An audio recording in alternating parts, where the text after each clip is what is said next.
नमस्कार, स्वागत है आप सभी का पक्ष विपक्ष लेकर आपके साथ मैं हूं पूजा कविया गोमा। अजीत पवार की बीजेपी से हाथ मिलाने की अटकलें हैं। हालांकि अजीत पवार ने इस जन्म में तो बीजेपी में नहीं जाने की कसम खाई है, लेकिन उनकी इस कसम पर उनकी पार्टी एनसीपी को भरोसा नहीं है। मुंबई में एनसीपी के संभागीय कार्यकर्ता मार्गदर्शन शिविर में एनसीपी के लगभग सभी बड़े नेताओं को आमंत्रित किया गया, लेकिन अजीत पवार को नहीं बुलाया गया। अपनी पार्टी की नाराजगी झेल रहे अजीत पवार उद्धव की शिवसेना के भी निशाने पर हैं। संजय राउत ने तो अजीत पवार के खिलाफ मोर्चा ही खोल दिया है, यानी महाविकास अघाड़ी में अजीत पवार बेगाने होते जा रहे हैं। उधर जिस बीजेपी के साथ हाथ मिलाने की खबर है, उसकी सहयोगी एकनाथ शिंदे की शिवसेना भी उनको महत्व नहीं दे रही है। आज महाराष्ट्र की शिंदे सरकार ने मराठा आरक्षण पर बुलाई बैठक में अजीत पवार को नहीं बुलाया, जबकि नेता प्रतिपक्ष की हैसियत से उन्हें इस मीटिंग में बुलाया जाना चाहिए था। वहीं एकनाथ शिंदे की शिवसेना में भी अजीत पवार को लेकर एक राय कतई नहीं है। एक गुट अजीत पवार के बीजेपी के साथ आने का समर्थन कर रहा है, तो दूसरा गुट इसके विरोध में है। विरोध ऐसा कि ये गुट महाराष्ट्र में बीजेपी कैंप से निकल जाने की धमकी तक दे रहा है, यानी अजीत पवार सियासत के चक्रव्यूह में बुरी तरह से फंस चुके हैं।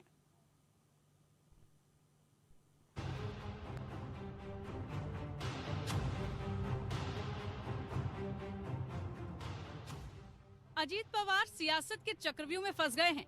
अजीत पवार ने भले ही ये सफाई दे दी हो कि वो बीजेपी के संपर्क में नहीं हैं, जब तक है जान वो एनसीपी में बने रहेंगे, लेकिन लगता है कि उनकी पार्टी एनसीपी को ही उनकी सफाई पर भरोसा नहीं है। ऐसा लग रहा है कि पार्टी से बगावत के शक में एनसीपी में उन्हें किनारे लगाने की तैयारी शुरू कर दी है। शरद पवार की अध्यक्षता में मुंबई के कार्यक्रम में अजीत पवार को निमंत्रित नहीं किया जाना इस बात की तस्दीक कर रहा है। घाटकोपर में एनसीपी का संभागीय कार्यकर्ता मार्गदर्शन शिविर में एनसीपी के लगभग सभी बड़े नेताओं को आमंत्रित किया गया, लेकिन अजीत पवार को नहीं बुलाया गया। इस शिविर में मुंबई मंडल राष्ट्रवादी कांग्रेस पार्टी के 2000 से अधिक प्रमुख पदाधिकारी उपस्थित रहे। पार्टी के संगठनात्मक पुनर्गठन और आगामी मुंबई नगरपालिका चुनाव की तैयारी के मुद्दे पर बात हुई। साथ ही महाराष्ट्र की मौजूदा अस्थिर राजनीति स्थिति, महिलाओं की असुरक्षा, महंगाई, बेरोजगारी, उद्योगों का विदेशों में जाना, महापुरुषों का अपमान, वोट बैंक पाने के नाम पर लोगों की जान से खिलवाड़ जैसे मुद्दों पर बात हुई। लेकिन उन तमाम मुद्दों पर बात के बीच सबसे बड़ा मुद्दा अजीत पवार बन गए हैं, जिन्हें इतनी महत्वपूर्ण बैठक में नहीं बुलाया गया। उधर मराठा आरक्षण पुनर्विचार याचिका को सुप्रीम कोर्ट की ओर से ठुकराए जाने के बाद आज एकनाथ शिंदे सरकार की ओर से आगे की रणनीति तय करने के लिए मराठा आंदोलन से जुड़ी समिति और मंत्रियों की अहम बैठक बुलाई गई, लेकिन अजीत पवार नेता प्रतिपक्ष की हैसियत से इस मीटिंग में नहीं बुलाए गए। अजीत पवार की पहचान एक मजबूत मराठा नेता की है। इस हैसियत से भी उन्हें लगा था कि उन्हें मीटिंग में बुलाया जाएगा, लेकिन ऐसा नहीं हुआ, बल्कि एकनाथ शिंदे ने अपने करीबी मंत्री उदय सामंत को शरद पवार से मुलाकात करने के लिए उनके सिल्वर ओक निवास पर भेज दिया, यानी सीधे सीधे अजीत पवार को बाईपास किया गया और शरद पवार से संपर्क किया गया।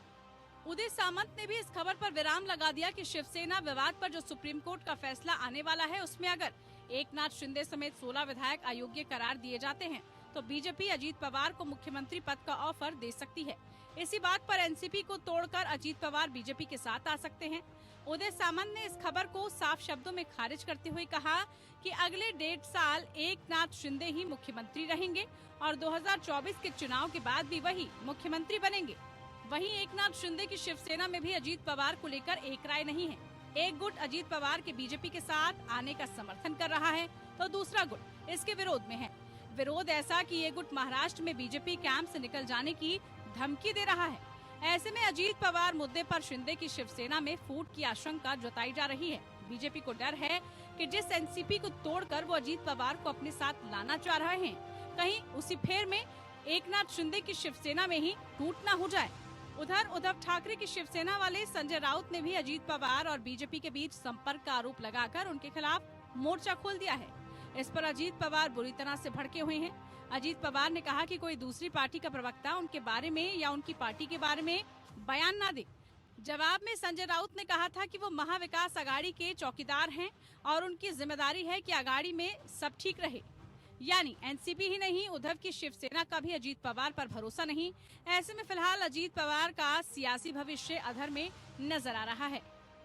Bureau report, APN news. तो देखिए, इस वक्त महाराष्ट्र की सियासत में कुछ यही पिक्चर दिख रही है, जहां पर सबसे बड़ा रोल इस वक्त अजीत पवार। सवाल कई उठ रहे हैं कि क्या अजीत पवार को एनसीपी से किनारा करवाया जा रहा है, किसी और दल में वो शामिल होने वाले। बहुत सारे सियासी अटकलें हैं, उसी पर आज हमारी चर्चा रहेगी। खास मेहमान हमारे साथ जुड़ चुके हैं। हमारे साथ विजय खेरा जी, बीजेपी प्रवक्ता जुड़े, बहुत स्वागत है कार्यक्रम में आपका। हमारे साथ संजय द्विवेदी जी, शिवसेना प्रवक्ता जुड़े, बहुत स्वागत है कार्यक्रम में आपका। ऋतुराज, प्रदेश अध्यक्ष हरियाणा शुद्ध से जुटे हैं, बहुत स्वागत है कार्यक्रम में।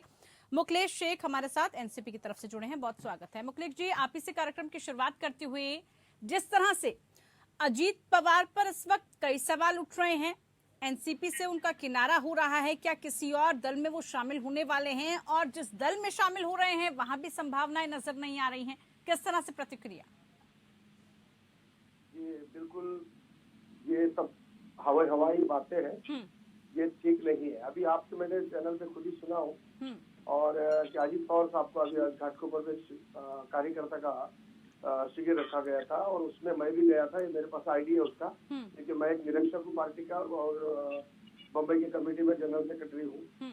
तो मैं पवार साहब के प्रोग्राम में मौजूद था, लेकिन अजीत दादा पवार को वहाँ पर, जहाँ पर पवार साहब होते हैं, अजीत दादा पवार तो बम्बई में है ही नहीं। पहली बात तो ये भी चैनल में चल रहा है कि भाई अजीत पवार को बुलाया नहीं गया, लिस्ट में नाम नहीं है। ये सब बात का जो बिल्कुल है कोई नहीं, तो क्यों नहीं गए फिर वो? आप ये बता दीजिए। मजबूत पकड़ रही है, ना मीडिया के पास है ना पैसे के पास। नहीं, तो क्यों नहीं गए? हवाबाजी कर रहा है मुखलेश जी, तो इतनी बड़ी आप फैलाया जा रहा है, इतनी बड़ी आप आयोजित करते हैं कार्यक्रम। मुखलेश जी, इतना बड़ा कार्यक्रम आयोजित होता है, देखिए आप बता दीजिए ना क्यों नहीं गए। कहीं और आप जा रहे हैं किसी छोटे से कार्यक्रम में, और पार्टी का इतना महत्वपूर्ण कार्यक्रम जिसमें आप शामिल नहीं हो रहे, तो ये किस तरफ इशारा कर रहा है? सवाल तो उठेंगे ना, इसीलिए उठ रहे हैं। मैडम, उन्होंने पहले कह दिया था कि मैं उस प्रोग्राम में नहीं आ रहा हूँ, मेरा दूसरा काम है, मैं उस काम से जा रहा हूँ करके। ये तो उसी दिन कह दिया था जब शरद पवार साहब ने इफ्तार पार्टी रखा था, उसी दिन का उनके स्टेटमेंट है। हम उसी इफ्तार पार्टी में जो चन्नी रोड में जो मुस्लिम जिम खाने में मौजूद था, उसी का आज भी मैं घाटकोपर में मौजूद था। अभी जब घर पे आया हूँ, पवार साहब का भाषण खत्म हुआ, तो ये कहीं जाने वाली, भागने वाला, ये सब बात। अजीत पवार को लेने की क्या जरूरत है किसी को? और अजीत पवार को किसके साथ जाने की जरूरत क्या है? जब हम महाराष्ट्र के अंदर विपक्ष में मजबूत, हमारे एनसीपी सबसे ज्यादा जो आज की तारीख में विधायक हमारे पास है, और अजीत पवार सबको क्या जरूरत है? हम शिंदे ग्रुप में जाएंगे तो उनके लोग नाराज होंगे, हम फला के साथ जाएंगे तो, अरे भैया हम क्यों जाएंगे? शिंदे ग्रुप वाले तो हमसे अलग होके गया ना। अब अगर हम जाएंगे तो वो कहाँ जाएंगे? नजदीकियां बढ़ रही है ना अजीत पवार की बीजेपी के साथ भी। हम जहाँ है वही रहकर काम करेंगे जनता के हित के लिए, क्योंकि आप देख चुके हैं महाराष्ट्र में क्या हुआ इन सबके बीच में, इसीलिए सवाल उठ रहा है कि अगर ये देखिए, ये एक शक के आधार पे ये सारे कहानी और ये सब चीजें चल रहा है, हकीकत कुछ नहीं है। पवार साहब का स्टेटमेंट आज का देखिए, 4 बजे का के लिए अच्छा, अगर ये हकीकत नहीं है, अजीत दादा पवार साहब का सुप्रिया ताई का भी स्टेटमेंट देखिए। हमारी पार्टी जहाँ है वही काम कर रहे हैं हम, न भाजपा से हमने हाथ मिलाया, न शिंदे ग्रुप के लोगों को हमारे को बुलाने की जरूरत है, न हम उनको जाने के बाद उनको नफरत करने की जरूरत है, ना मोहब्बत करने की जरूरत है। उन्हें मुबारक हो, हमें नहीं कहना है। हमारे लोगों को आज इतना तकलीफ झेलना पड़ा है, हमारे लोग झेल रहे हैं। तो लोगों को 100 करोड़ का झूठा बोल के अंदर करवाया, हमारे 3 मंत्री पर प्रेशर डाल के केंद्र की सरकार आगे पीछे दाएं बाएं जो भाजपा में गए उनको क्लीन चिट दे दिया।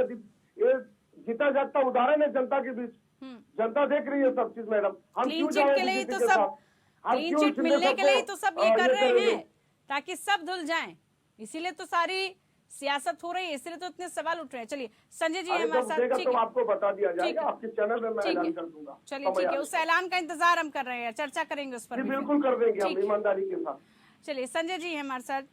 संजय जी, अजीत पवार को लेकर जिस तरह के सवाल उठ रहे हैं, कहां पर वो जाएंगे, हालांकि एनसीपी बार बार डिनाई कर रही है इस बात को लेकर कि जहां पर है वहीं पर टिके रहेंगे, जाने की कोई आवश्यकता नहीं है, क्या लग रहा है? बिल्कुल नहीं है। देखिए पूजा जी, स्पष्ट एक बात कहते हैं कि अजीत पवार का भी अभी बयान एक आ चुका है जिसमें उन्होंने साफ साफ कहा कि मैं कहीं नहीं जा रहा हूँ। अब चूंकि मीडिया में खबरें उठ रही हैं, मीडिया खबरें उठा रहा, और मीडिया खबरें क्यों उठा रहा, उसका रीजन एक है।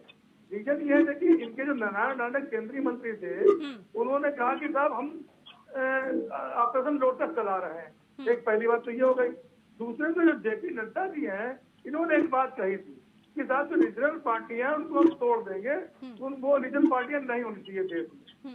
तो जो ये चीजें जो बयान आए हैं, इसके क्रम में आज मीडिया भी देख रही है कहीं ऐसा संभव तो नहीं है, ऐसा हो तो नहीं रहा ये अब। लेकिन जब उन्होंने जब बयान दे दिया है तो उस बयान के बाद मेरी समझ में तो सर, लेकिन हाँ ये सच है कि ये जान रहे हैं भारतीय जनता पार्टी की केंद्र सरकार जान रही है, अच्छी तरह जान रहे हैं कि अगर निर्णय निकट पक्ष में नहीं आया देखिए इनका एक सूत्री कार्यक्रम है, सरकार बने चाहे संविधान बचे, लोकतंत्र बचे, कुछ बचे या ना बचे, लेकिन सरकार बननी चाहिए। अब मैं ज्यादा डिटेल में तो नहीं जाऊंगा। ठीक है। जहाँ जहाँ इन्होंने सरकारें गिराई आप वहाँ पर देख लिए, हर सरकार गिराने के अपने अपने स्थितियाँ थी, जबकि दल विरोधी कानून ऑलरेडी पिछली नहीं सरकारों ने तो बना दिया। इसमें संजय जी सारा जो आपको लग रहा है दोष है वो बीजेपी का है, बीजेपी ये सब करवा रही है।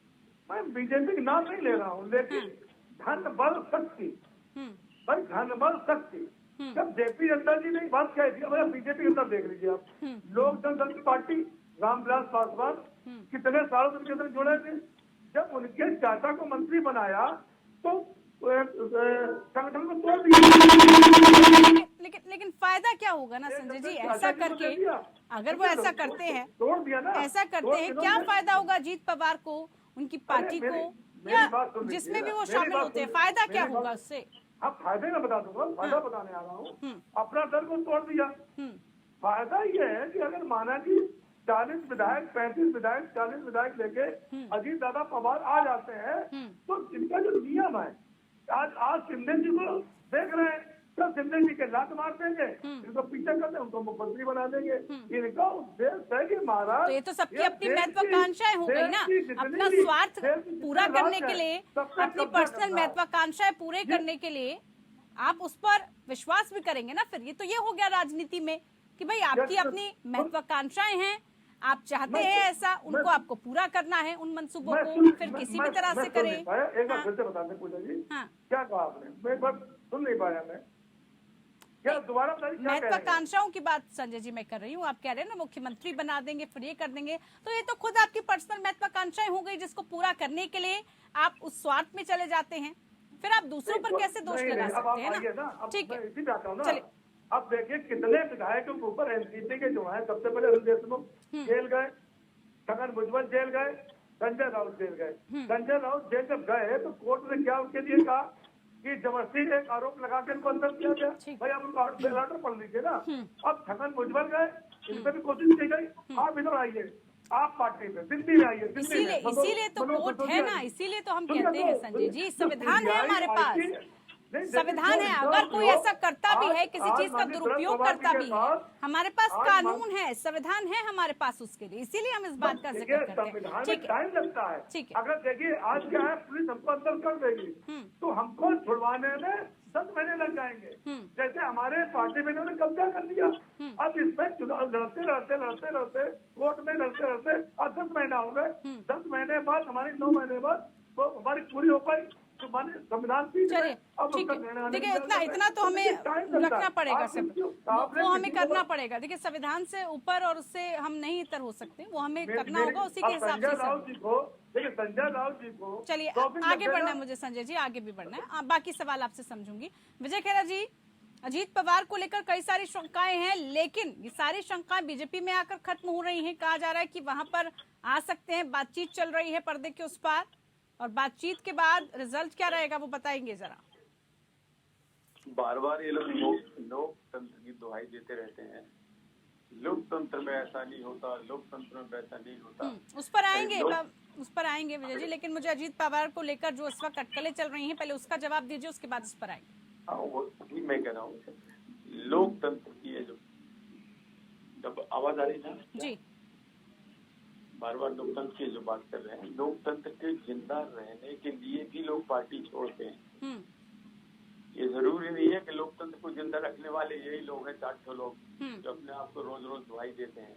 लोकतंत्र को जिंदा रखने के लिए भारतीय जनता पार्टी के पास लोग आ रहे हैं, क्योंकि उन पार्टी में लोकतंत्र कभी रहा ही नहीं। सपा हो, तृणमूल हो, एनसीपी हो, इनको लोकतंत्र की बात। ठीक है, ये मोर्चा बीजेपी ने खोला है बस लोकतंत्र बचाने का। जी ये सिर्फ बीजेपी ने। हाँ, नहीं तो इसीलिए सब आपके पास आ रहे हैं, इससे पहले कुछ भी किया हो बीजेपी में आके सब कुछ छवि भी साफ हो अब सवाल क्या जाएगी, पूछ सब रही है, क्लियर हो जवाब क्या जाएगा। देगा विजय खैरा? पूजा जी आप सारे क्वेश्चन कर लीजिए ताकि मैं 2-3 लाइन तो बोल पाऊँ। बोलिए विजय जी, सवाल देखिए जैसे जैसे आप बोलेंगे कुछ सवाल निकलेंगे ना, मैंने तो सीधा सा सवाल आपसे किया। ठीक है, बोलिए बोलिए विजय जी, बोलिए सीधा सा सवाल अजीत पवार को लेकर जो उठ रहा है उस पर प्रतिक्रिया आपकी चाह रही हूँ, वही मैं चाह रही हूँ आप मैं बताइए। ये कह रहा हूँ, अगर लोगों का विश्वास नरेंद्र मोदी के नेतृत्व में जगता है, अगर भारतीय जनता पार्टी द्वारा किया गया विकास और जनता का दर्द महसूस करने के बाद उसकी लोकप्रियता बढ़ती है, इसके लिए चाहे ऋषभ बगुड़ा हो, चाहे जतिन प्रसाद हो, चाहे आरपीएन सिंह हो, चाहे अब सचिन पायलट हो, चाहे इतने बड़े बड़े चलिए सारे नाम गिनवा दिए इन्होंने। छोड़ के अगर आ रहे हैं तो कोई तो कारण होना चाहिए ना। ये कारण तो कर्नाटक में क्या हो गया? यानी कि चाहे उसके लिए शिवसेना तोड़नी पड़े या एनसीपी तोड़नी पड़े, या एनसीपी तोड़नी पड़े, वो भी तोड़ने के लिए तैयार है। अब आप देख लीजिएगा, सिंधिया जी आए तो लोकतंत्र का क्या, अगर आप पार्टी में बेइज्जती करोगे, उनको अपने आप को ग्रो करने का मौका नहीं मिल रहा है और महसूस करते हैं कि भारतीय जनता पार्टी में इतने सालों के राज में वो हम देख रहे हैं कि यहाँ तो हर आदमी ऊपर तक पहुँचता है, छोटा हो या बड़ा हो। अब अजीत पवार अगर कहते घटन महसूस कर रहे हैं घुटन, क्या उनका भविष्य नहीं है उस पार्टी में?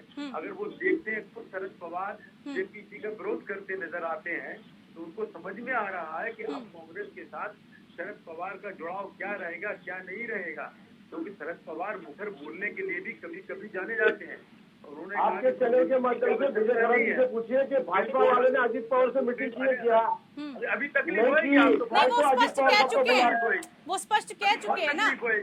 सुप्रीम कोर्ट आपने मानना नहीं, जब सुप्रीम स्पष्ट कह चुके हैं की आवश्यकता नहीं, आप रो के आ गए। मुखलेश जी कह चुके हैं वो तो ये कि अगर आना चाहते हैं, मुलाकात करना चाहते हैं तो उसमें कोई हर्ज नहीं है, वो तो सीधा कह चुके हैं। ठीक है, ऋतुराज भी हमारे साथ जुड़े। ठीक है, देखिए प्रतिक्रिया सभी से लेनी, ऋतुराज हमारे साथ जुड़े। आऊंगी विजय जी आपके पास, आऊंगी। मुझे देखिए और भी जवाब लेने हैं ना, मुझे बाकियों से भी प्रतिक्रिया लेनी है विजय जी। ऋतुराज हमारे साथ जुड़े। ऋतुराज, अजीत पवार को लेकर शिंदे गुट, वो भी 2 गुटों में कहा जा रहा है बटा हुआ, एक चाहता है कि वो आ जाए लेकिन दूसरा यहाँ तक तैयार है कि इस्तीफा दे देंगे। क्या अजीत पवार को लेकर प्लानिंग चल रही है इस वक्त? मेरी आवाज आ रही है? जी बिल्कुल। देखिए संभावनाएं, अफवाहें, अभी क्या चल रहा है मीडिया के अंदर और क्या राजनीतिक उठापटक चल रही है वो अभी क्लियर नहीं है कहीं पे भी। अजीत पवार क्या डिसीजन लेंगे, बीजेपी क्या डिसीजन लेगी, हमारे जो खुद के एमएलए हैं वो क्या डिसीजन लेंगे। नहीं, आपका कुछ रोल है इसमें? नहीं है, सब बीजेपी पर छोड़ दिया? नहीं, बिल्कुल क्यों नहीं है। जब हम एक विचारधारा के बीच से आए हैं और अगर ऐसी कोई चीज होती है तो पार्टी जो है वो फैसला लेगी अपना। तो जरूरी नहीं है कि हम बीजेपी पे डिपेंड है या फिर एनसीपी पे डिपेंड है। हमारी अपनी इंडिविजुअल पार्टी है, हमारी अपनी इंडिविजुअल सोच है, तो हम उस हिसाब से काम करेंगे। मतलब अभी किसी तरह से कोई प्रतिक्रिया नहीं, अभी कोई स्पष्टता नजर नहीं आ रही है, ये ऋतुराज आप कहना चाह रहे हैं? बिल्कुल, जब तक स्थिति क्लियर नहीं होती है तब तक कुछ कहना मेरे हिसाब से काफी ज्यादा जल्दबाजी हो। ठीक है, लेकिन इस बीच मुखलेश जी, जिस तरह से सवाल उठ रहे हैं और अभी आपने देखा कि बीजेपी ने तो स्पष्ट कर दिया है कि देखिए जो भी आना चाहे, विचारधारा से जुड़ना चाहे, उसका स्वागत है। और सीधा सा उन्होंने एक आरोप लगाया, अगर पार्टी में किसी की उपेक्षा की जाएगी, किसी को सम्मान नहीं मिलेगा तो वो ये कदम ही उठाएगा। अब जिस तरह से आपकी पार्टी में कहा जा रहा है कि बुलाया नहीं है या जिस भी कारणवश वो नहीं पहुंच पा रहे हैं, सवाल इसको लेकर उठने लगे। जी, इसका जवाब मैं अभी शिंदे जी के प्रवक्ता यानी शिंदे जी साहब के पार्टी के प्रवक्ता अभी बोल रहे थे, मैं इनसे पूछना चाहता हूँ आपके चैनल के माध्यम से कि जो विधायक उद्धव साहब ठाकरे से जो लोग गए हैं, जिनके ऊपर ईडी सीबीआई मैया ने नोटिस दिया, दिन रात भर एप्लीकेशन डालता था, डेली टेलीविजन में आता था, हम अगर भाजपा के साथ हाथ मिला ले फिर तुम्हारा क्या होगा जनाब आला? अरे ना तुम घर का गए होगे ना घाट का रहोगे। क्योंकि मैं बोल लूं, पहले सुन लीजिए फिर आपको। क्योंकि आज सुनिए, जब 80 घंटे की सरकार भाजपा वाले ने हमारे साथ बना दिया, देवेंद्र जी सीएम बन रहे थे, बाद में डिप्टी सीएम बन के आपको आगे लाए। आप ये तो सोचो आपको कहाँ से कहाँ लाए। आज अगर बातें हो रहा है, हवा हवाई हो, चोरी हो, मैं तो उसको हवा हवाई कहूंगा। ये बात तो कोई तथ्य नहीं है, खाली एक चर्चा आपके माध्यम से कर रहा हूँ। कभी अगर ऐसा कभी कोई बात अगर ऐसा हो गई, जैसे अभी दावत दे रहे कि आप आ सकते हो, देखो किसी की बड़ी पार्टी है, वो तो किसी को भी लेके तोड़ मरोड़ के आज देश के अंदर सरकार बनाते हैं, और सरकार बनाना भी चाहिए क्योंकि जनता के लिए काम कर रही है और नहीं भी महंगाई पे कंट्रोल कर पा रही है और देश के किसानों की समस्या को दूर भी नहीं कर पा रहे। तो मैं ये कहना चाहता हूँ, फिर हम अगर हाथ मिला रहे तो इनका क्या होगा? मैं इन्हीं से पूछता हूँ, क्योंकि जो विधायक गए हैं उनको मंत्री बनाए हैं, जो भाजपा में हमारे राष्ट्रवादी के लोग पहले से गए थे उनको तो मंत्री बनाए नहीं, ऑलरेडी वो फुल है वैकेंसी। फिर हम जाने के बाद आपका क्या होगा? किसको मंत्री बनाएगा? ये ख्याली पुलाव, ये बिल्कुल गलत, ये ख्याली पुलाव है। किस को मंत्री बनाएंगे, किस को खुश करेंगे? क्योंकि अगर जो आएगा वो अपने महत्वाकांक्षाओं के साथ ही आएगा ना, उनकी कुछ उम्मीदें होंगी, किन किन की उम्मीदों को पूरा करेंगे? बोलिए संजय जी। ठीक है, बोलिए संजय जी, बोलिए। मैं जवाब देना चाहूँगा। एक मिनट ऋतुराज, एक मिनट संजय जी, बोलिए। देखिए, इन्होंने कहा जी, मैं एक बात कहना चाहता हूँ कि अब भारतीय जनता पार्टी प्रवक्ता बड़ी अच्छी बात कह रहे हैं। ऋतुराज जी एक मिनट संजय जी को बात कंप्लीट करने दीजिए। बोलिए संजय जी। अभी भारतीय जनता पार्टी प्रवक्ता बड़ी अच्छी बात कह रहे थे, जो हमें आ रहा है, मेरा स्वागत कर रहा हूँ। मैं कर्नाटक में पूछ रहा हूँ, जब इतने बड़े आप दया दिली वाले हैं, तो कर्नाटक से 30 से 35 विधायक, मतलब पूर्व मुख्यमंत्री, पूर्व मुख्यमंत्री, ठीक है, उस पर सवाल लेंगे। ऋतुराज से पूछ लेते हैं। जा रहे हैं। ठीक है, इसके मतलब जब वहाँ भी सरकार आपने ऐसी बनाई थी, वहाँ सरकार जो बनाई थी आपने कांग्रेस के विधायकों को तोड़ के बनाई थी, लेकिन आपकी डेट में क्या हो रहा है कि आपके बोलिए। ठीक है संजय जी, ठीक है, जवाब लूंगी। जैसी करनी वैसी बननी। ठीक है ऋतुराज जी, कहिए, सवाल पूछा था आपसे मुकेश जी ने। बोलिए ऋतुराज जी, बोलिए। एक एक करके समय नहीं है, बस एक करके बोलिए। एक साहब आप ये कह रहे हैं कि इसका मतलब की संभावना है, अगर उन्हें मंत्री पद मिलेगा तो वो शायद हो सकता है कि वो छोड़ के आए। यानी कि अभी आप जो बात कह रहे थे कि ये हवा हवाई है, मैंने मंत्री पद का नहीं कहा, आपकी तरफ से बिल्कुल नहीं। मैंने सीएम पद की बात कहा है, सीएम अगर बन जाएगा, ऐसा अगर कभी हो जाता है यानी कि ये चर्चा चल रही है या अंदर की बात है, एक राज्य में 2 सीएम तो नहीं हो सकते, शायद एनसीपी छोड़ करके आप कहाँ जाओगे? बोलिए। हम जहाँ जाएंगे उसकी टेंशन आप मत लीजिए। अरे आप लोग हमारे बारे में आप लोग फैला रहे हो। एक दूसरे की चिंता है यहाँ पर सबको, लेकिन अपनी पार्टी में क्या हो रहा है वो किसी को समझ नहीं आ रहा। शिंदे ग्रुप पूरा बदनाम कर रहे हैं हम लोगों को, हमें से जबरदस्ती। आधे बोले आओ, आधे बोले मत आओ। भाई आप तय करो, हाथी के पास काटे क्या हो। ठीक है, चर्चा यूं ही चलती रहेगी, सवाल ऐसे उठते रहेंगे। समय नहीं है मेरे पास। आप सभी मेहमान जुड़े हमारे साथ कार्यक्रम में। देखिए, इजाजत लेना चाहूंगी मैं आप सभी से। बहुत शुक्रिया सभी का, आप जुड़े हमारे साथ। तो इस वक्त अजीत पवार सियासी चक्रव्यूह में फंसे हुए हैं, लेकिन अब ये राजनीतिक विस्फोट आगे आने वाले दिनों में क्या रंग रूप लेता है वो देखना होगा। महाराष्ट्र की सियासत किस दिशा में जाएगी वो देखना होगा। फिलहाल के लिए पक्ष विपक्ष में इतना ही। नमस्कार।